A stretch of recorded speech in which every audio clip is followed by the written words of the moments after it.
ಹಳ್ಳಿಯ ಪುಟ್ಟ ಮಕ್ಕಳ ಸ್ವಾತಂತ್ರ್ಯ ದಿನಾಚರಣೆ ಸಂಭ್ರಮಕ್ಕೆ ತಣ್ಣೀರು ಎರಚಿದ ಕೆಸರು ರಸ್ತೆ. ವೀಕ್ಷಕರೇ ನಮಸ್ಕಾರ, ಲೈವ್ ಹಾವೇರಿ ಚಾನೆಲ್ಗೆ ಸ್ವಾಗತ. ಸ್ವಾತಂತ್ರ್ಯ ದಿನಾಚರಣೆ ಅಂದರೆ ದೇಶಭಕ್ತಿಯ ಸಂಭ್ರಮ. ಶಾಲಾ ಕಾಲೇಜುಗಳ ಜೊತೆಗೆ ಅಂಗನವಾಡಿ ಮಕ್ಕಳಿಗೂ ಇದು ವಿಶೇಷ ದಿನ. ಆದರೆ ಹಾವೇರಿ ಜಿಲ್ಲೆ ಹಾನಗಲ್ ತಾಲೂಕಿನ ಅರೇಗೊಪ್ಪ ಗ್ರಾಮದಲ್ಲಿ ಇಂದು ಮಕ್ಕಳ ಸ್ವಾತಂತ್ರ್ಯ ದಿನಾಚರಣೆಯ ಸಂಭ್ರಮಕ್ಕೆ ಹಾಳಾಗಿರುವ ರಸ್ತೆಯೊಂದು ಕಂಟಕವಾಗಿದೆ. ಹೌದು, ಅರೇಗೊಪ್ಪ ಗ್ರಾಮದ 2ನೇ ಅಂಗನವಾಡಿ ಕೇಂದ್ರಕ್ಕೆ ಸಂಪರ್ಕ ಕಲ್ಪಿಸುವ ರಸ್ತೆ ಸಂಪೂರ್ಣವಾಗಿ ಹದಗೆಟ್ಟಿದ್ದು ಮಳೆಯಿಂದಾಗಿ ಕೆಸರು ಗದ್ದೆಯಂತಾಗಿದೆ. ರಸ್ತೆ ತುಂಬಾ ಕೆಸರು ಮತ್ತು ನೀರು ನಿಂತಿರುವುದರಿಂದ ಮಕ್ಕಳಿಗೆ ನಡೆದು ಅಂಗನವಾಡಿಗೆ ಹೋಗುವುದೇ ದೊಡ್ಡ ಸವಾಲಾಗಿದೆ. ಸ್ವಾತಂತ್ರ್ಯ ದಿನಾಚರಣೆ ಹಿನ್ನೆಲೆಯಲ್ಲಿ ಅಂಗನವಾಡಿ ಮಕ್ಕಳು ಸಂಭ್ರಮದಿಂದ ಮೆರವಣಿಗೆಯಲ್ಲಿ ಭಾಗವಹಿಸಲು ಸಜ್ಜಾಗಿದ್ದರು. ಆದರೆ ರಸ್ತೆಯ ದುಸ್ಥಿತಿಯಿಂದ ಮೆರವಣಿಗೆಗೆ ತೆರಳಲು ಸಾಧ್ಯವಾಗದೆ ಮಕ್ಕಳು ಮತ್ತು ಪೋಷಕರು ಪರದಾಡುವಂತಾಯಿತು.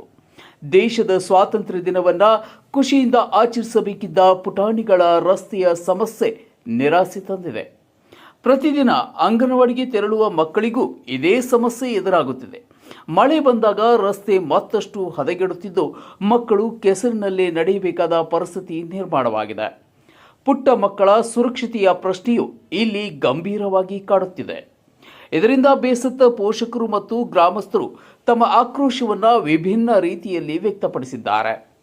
ಅಂಗನವಾಡಿ ಕೇಂದ್ರದ ಮುಂಭಾಗದಲ್ಲಿ ಕೆಸರುಗದ್ದೆಯಲ್ಲಿ ಭತ್ತದ ನಾಟಿ ಮಾಡುವ ಮೂಲಕ ಪ್ರತಿಭಟನೆ ನಡೆಸಿದ್ದಾರೆ. ರಸ್ತೆ ಇಲ್ಲದೆ ಕೆಸರಿನ ಗದ್ದೆಯಂತಾಗಿರುವ ಪರಿಸ್ಥಿತಿಯನ್ನು ಅಧಿಕಾರಿಗಳ ಗಮನಕ್ಕೆ ತರಲು ಈ ಕ್ರಮ ಕೈಗೊಂಡಿದ್ದಾರೆ. ಗ್ರಾಮಸ್ಥರ ಆರೋಪದ ಪ್ರಕಾರ ಹಲವು ಬಾರಿ ಸಂಬಂಧಪಟ್ಟ ಅಧಿಕಾರಿಗಳು ಮತ್ತು ಜನಪ್ರತಿನಿಧಿಗಳ ಗಮನಕ್ಕೆ ಸಮಸ್ಯೆಯನ್ನ ತಂದರೂ ಶಾಶ್ವತ ಪರಿಹಾರ ಮಾತ್ರ ದೊರೆತಿಲ್ಲ. ರಸ್ತೆ ಅಭಿವೃದ್ಧಿಗೆ ಕ್ರಮ ಕೈಗೊಳ್ಳುವ ಭರವಸೆಗಳು ಮಾತ್ರ ಸಿಕ್ಕಿವೆ ಎನ್ನುವುದು ಅವರ ಅಳಲು. ಒಂದು ಕಡೆ ಸರ್ಕಾರ ಮಕ್ಕಳ ಶಿಕ್ಷಣ ಮತ್ತು ಆರೋಗ್ಯಕ್ಕೆ ಹೆಚ್ಚಿನ ಆದ್ಯತೆ ನೀಡುತ್ತಿರುವುದಾಗಿ ಹೇಳುತ್ತಿದೆ. ಮತ್ತೊಂದು ಕಡೆ ಅಂಗನವಾಡಿಗೆ ಸಂಪರ್ಕ ಕಲ್ಪಿಸುವ ಮೂಲಭೂತ ರಸ್ತೆಯೇ ಇಲ್ಲದಿರುವುದು ಹಲವು ಪ್ರಶ್ನೆಗಳನ್ನು ಹುಟ್ಟುಹಾಕಿದೆ. ಪುಟ್ಟ ಮಕ್ಕಳು ಸುರಕ್ಷಿತವಾಗಿ ಅಂಗನವಾಡಿಗೆ ಹೋಗುವ ವ್ಯವಸ್ಥೆ ಕಲ್ಪಿಸುವುದು ಆಡಳಿತದ ಜವಾಬ್ದಾರಿಯಾಗಿದೆ ಎಂದು ಗ್ರಾಮಸ್ಥರು ಒತ್ತಾಯಿಸುತ್ತಿದ್ದಾರೆ. ಇನ್ನಾದರೂ ಸಂಬಂಧಪಟ್ಟ ಇಲಾಖೆ ಹಾಗೂ ಜನಪ್ರತಿನಿಧಿಗಳು ಎಚ್ಚೆತ್ತುಕೊಂಡು ಅರೇಗೊಪ್ಪ ಗ್ರಾಮದ ಈ ರಸ್ತೆ ಸಮಸ್ಯೆಗೆ ಶಾಶ್ವತ ಪರಿಹಾರ ಕಲ್ಪಿಸುತ್ತಾರೆ ಎಂಬುದನ್ನು ಕಾದು ನೋಡಬೇಕಿದೆ. ಈ ಕುರಿತು ನಿಮ್ಮ ಅಭಿಪ್ರಾಯವನ್ನು ಕಮೆಂಟ್ ಮೂಲಕ ತಿಳಿಸಿ. ಇಂತಹ ಸ್ಥಳೀಯ ಸುದ್ದಿಗಳಿಗಾಗಿ ಲೈವ್ ಹಾವೇರಿ ಯೂಟ್ಯೂಬ್ ಚಾನಲ್ ಅನ್ನು ಸಬ್ಸ್ಕ್ರೈಬ್ ಮಾಡಿ. ನಮಸ್ಕಾರ.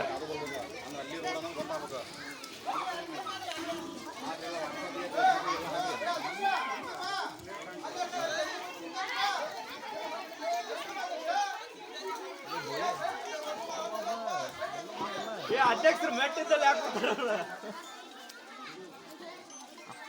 ಪ್ಯಾಂಟ್ ಇರಿಸ್ತದ ನೋಡಿ.